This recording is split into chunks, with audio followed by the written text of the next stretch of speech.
Hello students. तो भैया class 12 की फिजिक्स विषय के अंतर्गत आप लोगों को न्यूमेरिकल की सीरीज़ जो है प्रोवाइड की जा रही है। और आज की इस क्लास में आप सभी लोगों को हम जो है चैप्टर नंबर 4 जिसका नाम है गतिमान आवेश तथा चुंबकीय क्षेत्र, इस चैप्टर के बहुत ही महत्वपूर्ण प्रश्नों को बताने जा रहे हैं।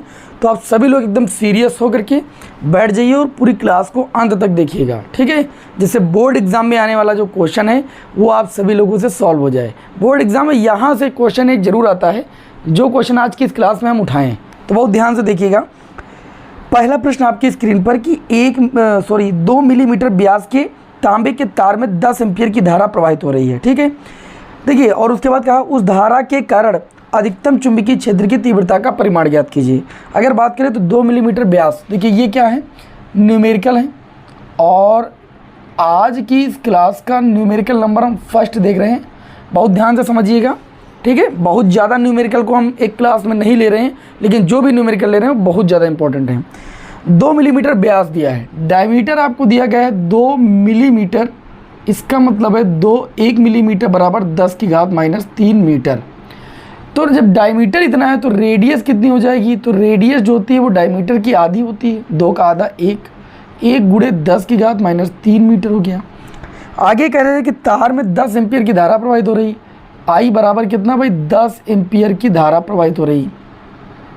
उस धारा के कारण अधिकतम चुंबकीय क्षेत्र की तीव्रता ज्ञात कीजिए। तो धारावाही चालक तार के कारण उत्पन्न चुंबकीय क्षेत्र की तीव्रता की बात कर रहे हैं भाई। तो धारावाही चालक तार के कारण उत्पन्न चुंबकीय क्षेत्र की तीव्रता होती है μ0I में भैया 2πr। अगर ये कहते हैं धारावाही लूप के कारण तो μ0I में कितना हो जाता है 2r। फेरों की संख्या होती है तो n से मल्टीप्लाई कर देते हैं, चूंकि फेरों की संख्या यहाँ पर है नहीं। तो यहाँ पर देखिए ये हो जाएगा b बराबर μ0 की वैल्यू कितनी होती है, तो आप कहेंगे 4π इंटू में 10⁻⁻7 इंटू में अगर I की बात करें तो धारा 10 एम्पीयर है, बटे में आ जाएँ 2π और r की अगर बात करें तो 1 गुणे 10 की घात -3। 2π से 4π को कैंसिल करेंगे 2 हो जाएगा, 10 की घात -3 से 10 की घात -7 जाएगा, 10 की घात -4 बचेगा।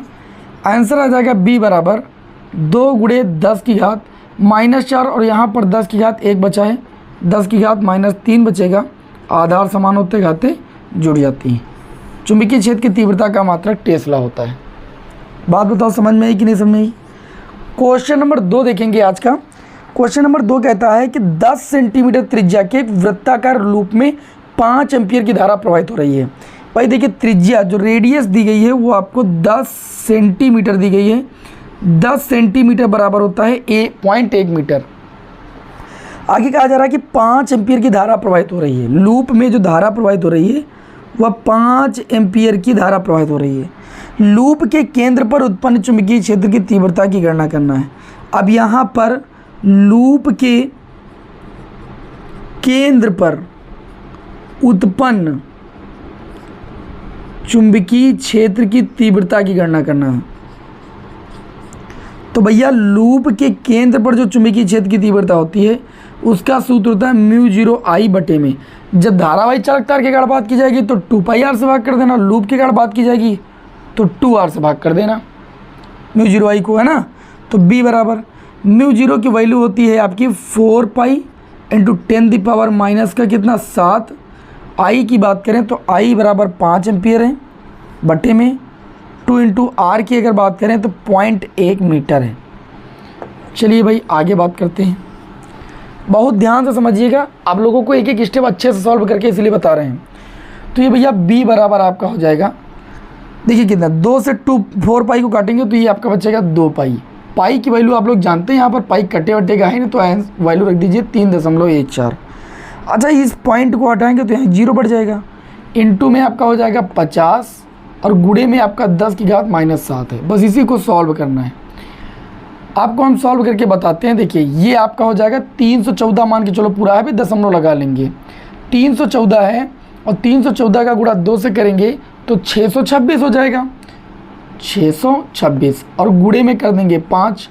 इस पॉइंट को हटाएंगे भाई तो नीचे 2 जीरो बढ़ेंगे और 2 जीरो ऊपर जाएंगे तो 10 की घात -2 मतलब 10 की घात ये -9 हो जाएगा।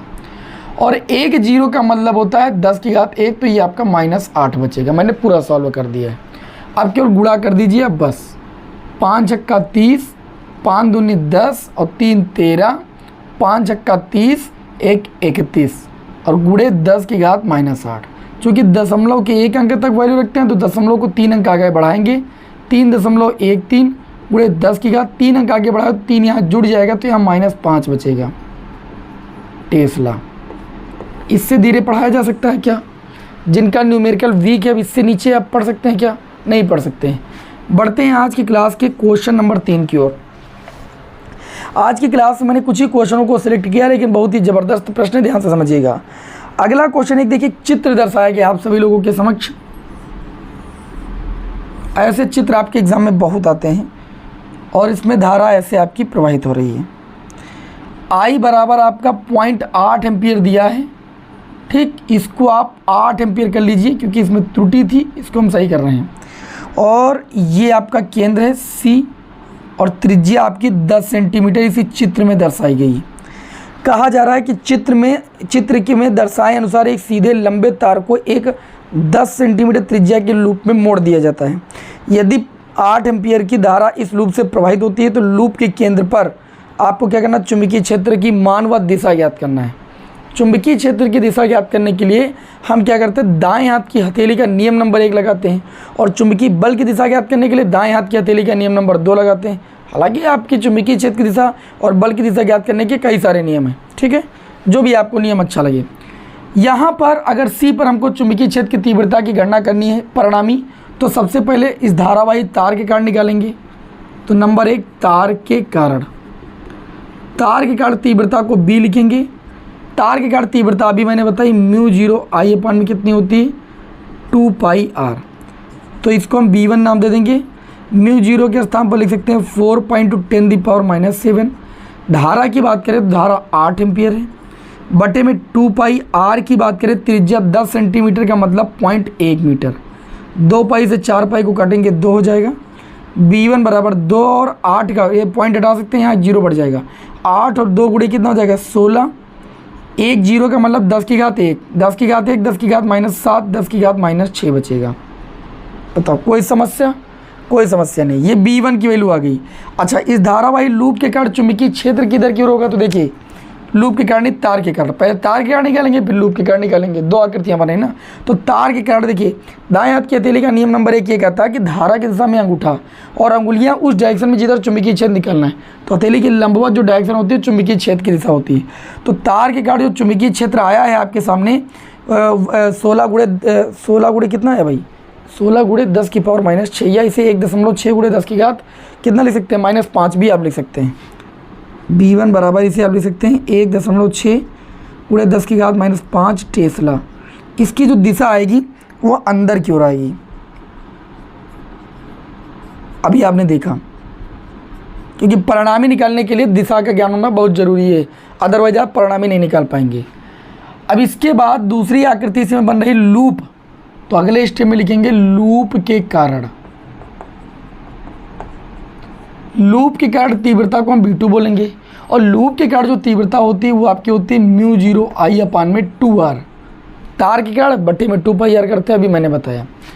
तो ये आपका हो जाएगा B2 बराबर μ0 की वैल्यू हो जाएगी 4π × 10⁻⁷।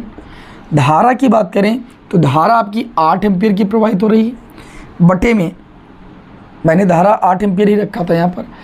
2 × में r की बात करें 0.1 मीटर। देखिए इस पॉइंट को उठाएंगे, यहाँ 0 बढ़ जाएगा, 2 से काटेंगे 4π को 2π बचेगा। B2 बराबर आ जाएगा 2 गुणे पाई की वैल्यू 3.14 गुणे में 80 और गुणे में 10 की घात -7।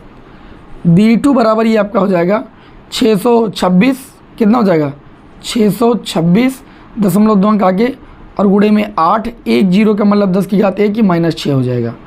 गुणा करेंगे तो 8 छंग कितना हो जाएगा 48, 8 दूनी 16 और 4 कितना हो जाएगा 48 वाला 20, हासिल है 2, 8 छंग 48 है ना, 48 में 2 हासिल हो जाएगा 50। कोई दिक्कत? 8 छंग 48 हासिल है 4, 8 दूनी 16, 4 20, 8 छंग 48 और 2 कितना हो जाएगा 50।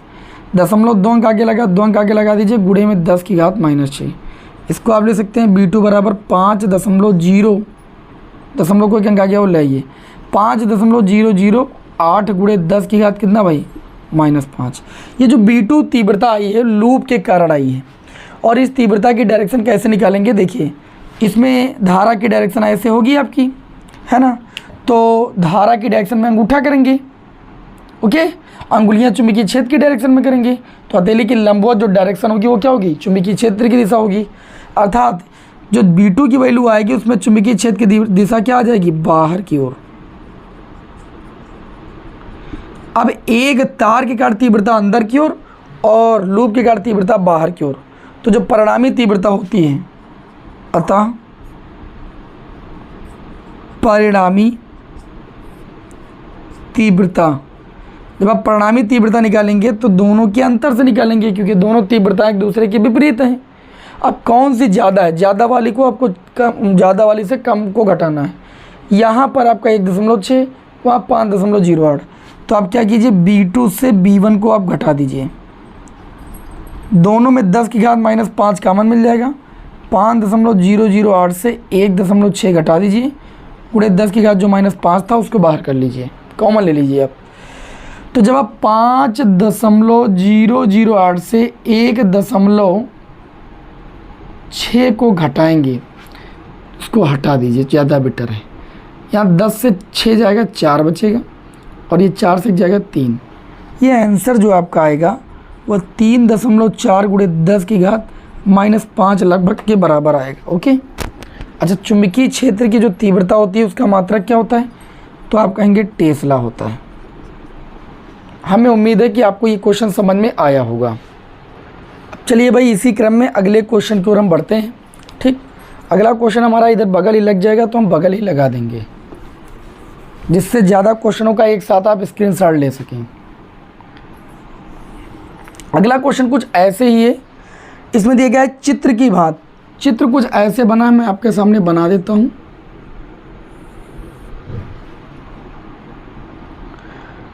ये धारा इसमें प्रवाहित हो रही है I बराबर 10 एम्पियर की,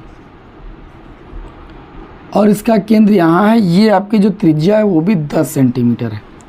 चित्र की भांति एक लंबे तार को मोड़ा गया है। यदि तार के वृत्ताकार लूप की त्रिज्या 10 सेंटीमीटर है, तार में प्रवाहित धारा 10 एम्पियर हो, तो वृत्त के केंद्र पर चुंबकीय क्षेत्र की तीव्रता की गणना करना है। तो भैया, केंद्र पर चुंबकीय क्षेत्र की तीव्रता की गणना करने के लिए वही सबसे पहले तार के कारण निकालेंगे। तार के कारण तीव्रता B1 हो जाएगी, μ0 I अपान में कितना, 2πr, वैल्यू रखिए ना रखिए। तथा लूप के कारण निकालेंगे, तो लूप के कारण तीव्रता B2 हो जाएगी, μ0 I अपान में कितना, 2r। अब परिणामी पर आ जाएंगे, तो परिणामी के लिए दोनों तीव्रताओं को पहले आप ये फाइंड करेंगे कि दिशा इनकी क्या है। तार के कारण निकालेंगे, धारा के डायरेक्शन में अंगूठा, अंगुलियां उस डायरेक्शन में जिधर चुंबकीय क्षेत्र निकालना है। तो हथेली के जो लंबवत डायरेक्शन होती है वो क्या होती है, चुंबकीय क्षेत्र की। तो B1 की डायरेक्शन तो कागज तल के लंबवत बाहर की ओर आ गई। और जब लूप के कारण निकालेंगे, तो लूप के कारण डायरेक्शन को देखिए, धारा ऐसे प्रवाहित हो रही है, तो हम धारा की डायरेक्शन में अंगूठा करेंगे, अंगुलियां चुंबकीय क्षेत्र की जिधर निकालना उधर डायरेक्शन करेंगे, अंगुलियां करेंगे। तो हथेली के लंबवत धक्का देने की जो दिशा होगी क्या होगी, चुंबकीय क्षेत्र की दिशा। तो हम ये कह सकते हैं लूप के कारण जो चुंबकीय क्षेत्र की दिशा वो भी बाहर की ओर, और तार के कारण जो चुंबकीय क्षेत्र की दिशा वो भी बाहर की ओर। और जब दोनों की कारण तीव्रता, दोनों की तीव्रता क्या होगी, बाहर की ओर आ रही, तो परिणामी तीव्रता क्या मिलेगी, एक के डायरेक्शन में होने की वजह से जुड़ जाएगी भाई। अब B1 और B2 को जोड़ेंगे, μ0 I अपान में 2πr, μ0 I अपान में 2r, तो कॉमन मिल जाएगा दोनों में, μ0 I अपान में कितना भाई, 2r। इसमें भी जोड़ रहे हैं दोनों को, तो यहाँ पर 1/π बच जाएगा और यहाँ पर 1 हो जाएगा, क्योंकि B2 में μ0 I अपान में 2r, तो पूरा कॉमन ही मिल गया आपको। अब वैल्यू रखना रह गया बस। μ0 की वैल्यू कितनी हो जाएगी, 4π इंटू में 10⁻⁷ I की वैल्यू 10 एम्पियर बटे में 2r की वैल्यू 0.1 है। आप देख लीजिए 10 सेंटीमीटर बराबर 0.1 सेंटीमीटर। पाई का मतलब 3.14, 3.14 एकम 3.14 में 1 जुड़ जाएगा, तो 4.14 हो जाएगा, बटे में कितना हो जाएगा, 3.14 यानी पाई हो जाएगा। यहाँ तक पहले बात को समझिए, फिर इधर हम रब करने जा रहे हैं। स्क्रीनशॉट लेना तो ले लीजिए, ठीक है। मैं चाहता था ज़्यादा से ज़्यादा सवाल यहाँ पर आ जाएं, इसीलिए। अब आगे चलिए बढ़ते हैं भाई, इतना थोड़ा सा आपके सामने हम रब करेंगे, है ना। देखते जाइए आप सभी लोग। अब जब यहाँ से b की वैल्यू हम लोग निकालेंगे तो कितनी मिलेगी आप खुद देख लीजिए भाई। 3.14 पाई का मान है तो पाई से पाई कैंसिल, 2 एक कम 2, 2 दूनी 4 हो जाएगा। ये पॉइंट हटाओगे ऊपर एक जीरो और बढ़ जाएगा तो बचेगा 2 गुणे 10 की घात -7 और 10 की घात 200 को लिख सकते हैं 10 की घात ये -5 हो जाएगा। गुणे में 4.14 इतना ही तो बचेगा। तो जब यहाँ से इसे हल करेंगे तो 414 को जब 2 से गुणा करेंगे तो 826 गुणे में 10 की घात -5। चुंबकीय क्षेत्र की तीव्रता का मात्रक क्या हो जाएगा? टेस्ला। परिणामी तीव्रता की दिशा भी बाहर की ओर होगी क्योंकि दोनों की डायरेक्शन बाहर की ओर है, तो परिणामी तीव्रता की डायरेक्शन भी क्या होगी? बाहर की ओर हो जाएगी। बताओ क्वेश्चन समझ में आया कि नहीं आया? हमें उम्मीद है कि आपको समझ में आ गया होगा। चलिए भाई आगे बढ़ते हैं, है ना। अगला जो क्वेश्चन है वो एक प्रणालिका के कारण है भाई। बोला गया है कि एक प्रणालिका की लंबाई 0.1 मीटर है। अगला जो क्वेश्चन होगा हमारा, क्वेश्चन नंबर कौन सा होगा भाई?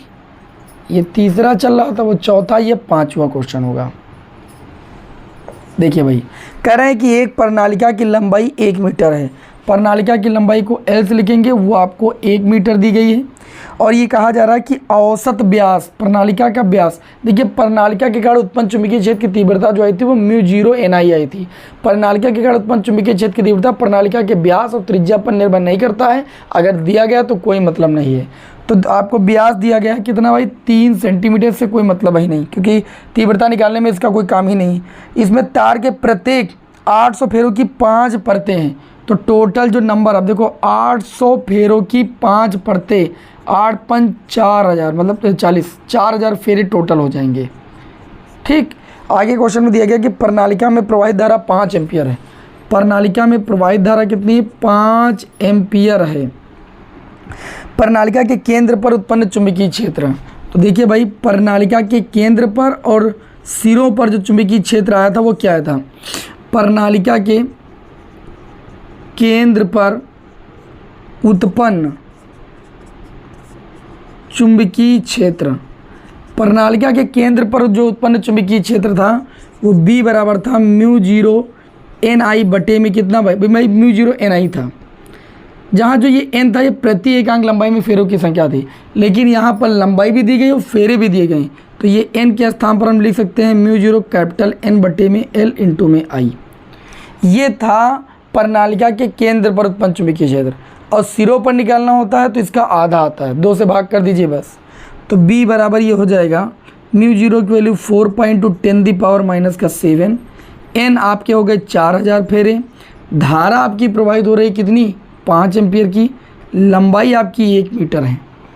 तो B बराबर कितना आ जाएगा? 4 और 4 का गुणा 16। पाई की वैल्यू हो जाएगी 3.14। 3 जीरो का मतलब 10 की घात 3, 10 की घात 3, 10 की घात -7, 10 की घात -4 और गुणे में 5 बचा। अब गुणा कर लीजिए, कोई उपाय नहीं। 16 पंचे 80, 80 के 8 लिखो, जीरो को 10 की घात 1 मानो, 10 की घात 1 और 10 की घात -4, ये 10 की घात -3 बचेगा।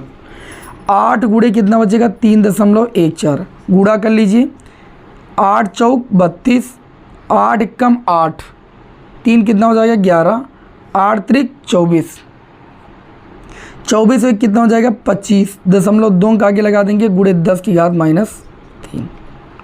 ये चुंबकीय क्षेत्र की तीव्रता हो जाएगी प्रणालिका के कारण। चलिए एक क्वेश्चन और लेते हैं आप सभी लोगों के समक्ष, बहुत ही ज़बरदस्त और प्यारा। ठीक, बाकी अगले जो आगे के क्वेश्चन सेलेक्ट जो किए हैं वो नेक्स्ट क्लास में आप लोगों को बताएंगे। लेकिन एक क्वेश्चन और देखिए, बहुत ही ज़बरदस्त क्वेश्चन है कि एक इलेक्ट्रॉन 10 की घात -2 वेबर प्रति मीटर स्क्वायर के चुंबकीय क्षेत्र में 10 की घात 7 मीटर प्रति सेकेंड के वेग से वृत्ताकार मार्ग पर चल रहा है। इसकी त्रिज्या 0.56 सेंटीमीटर है। तो इलेक्ट्रॉन के लिए E/m की गणना कीजिए। देखिए इसमें आपको हम बहुत ज़्यादा हिंट दे देंगे, कैलकुलेशन सिर्फ आपको करके आंसर कमेंट बॉक्स में बताना है। ठीक है, मुझे भी लगना चाहिए कि आप लोग कैलकुलेशन कर लेते हैं या कितना कैलकुलेशन कर लेते हैं, वो आपके आंसर से मुझे पता चल जाएगा। जैसे इन्होंने कहा कि एक इलेक्ट्रॉन वेबर प्रति मीटर स्क्वायर, मतलब ये B की वैल्यू है आपको 10 की घात -2 वेबर प्रति मीटर स्क्वायर के चुंबकीय क्षेत्र में 10 की घात 7 मीटर प्रति सेकंड के वेग से 10 की घात 7 मीटर प्रति सेकंड के वेग से वृत्ताकार मार्ग पर चल रहा है। इसकी जो त्रिज्या है, रेडियस जो है वो 0.56 सेंटीमीटर है। इसका मतलब क्या है, 1 सेंटीमीटर बराबर 10⁻² होता है। चलो अब इसको आगे कन्वर्ट कर लेंगे हम, 0.56 × 10⁻² मीटर। आगे बात करें तो इलेक्ट्रॉन के लिए आपको ई और इलेक्ट्रॉन का द्रव्यमान, आवेश और इलेक्ट्रॉन के द्रव्यमान का रेशियो ज्ञात करना है। आपने पढ़ा है कि आर बराबर वृत्ताकार पथ की त्रिज्या का सूत्र mv/q/b। आर की वैल्यू आपको दी गई है भाई 0.56 × 10⁻²। m की वैल्यू नहीं दी गई है, वेग की वैल्यू दी गई है 10�7। क्यों, आवेश इलेक्ट्रॉन का होता है E। चुंबकीय क्षेत्र की तीव्रता 10⁻² दी गई है। आपको चाहिए E/m, तो पहले इसको इधर ट्रांसफ़र कीजिए। 0.56 × 10⁻² का गुणा -4 बटे में 10�7 आ जाएगा, बराबर m/e। ध्यान से समझिएगा, ये 7 ऊपर जाएगा तो 0.56 × 10 कितना हो जाएगा। देखिए आपको निकालना E/m, तो E/m पलट दीजिए दोनों पक्षों को, तो 10�7 ऊपर चला जाएगा। 0.56 × 10 कितना हो जाएगा, -4। मैंने दोनों पक्षों को केवल पलट दिया है, या करके आप लिख सकते हो। अब आपको क्या करना है भाई, ये पॉइंट हटाना है, ऊपर 2 0 बढ़ाना है, और क्या करना है, E/m बराबर 100 को 56 से भाग करना है, गुणे में 10⁻4 ऊपर जाएगा, 7 4 11 हो जाएगा। भाग कर दीजिए, पहले एक बार जाएगा, फिर जितनी भी बार जाएगा आप इसका कैलकुलेशन कर सकते हैं। पहले तो एक बार जाएगा, E/m की वैल्यू आ जाएगी 1.785 गुणे में 10⁻11। ऊपर देखिए आवेश का मात्रक कूलाम, नीचे द्रव्यमान का मात्रक किलोग्राम, तो कूलाम प्रति किलोग्राम आ जाएगा। ठीक है, तो इस तरीके से आज की इस क्लास में मैंने आप लोगों को बहुत ही महत्वपूर्ण प्रश्नों से रूबरू कराया। हमें उम्मीद है कि न्यूमेरिकल आप लोगों को समझ में आएंगे। नेक्स्ट क्लास में आगे के क्वेश्चनों के साथ आपको मिलेंगे। जय हिंद, वंदे मातरम।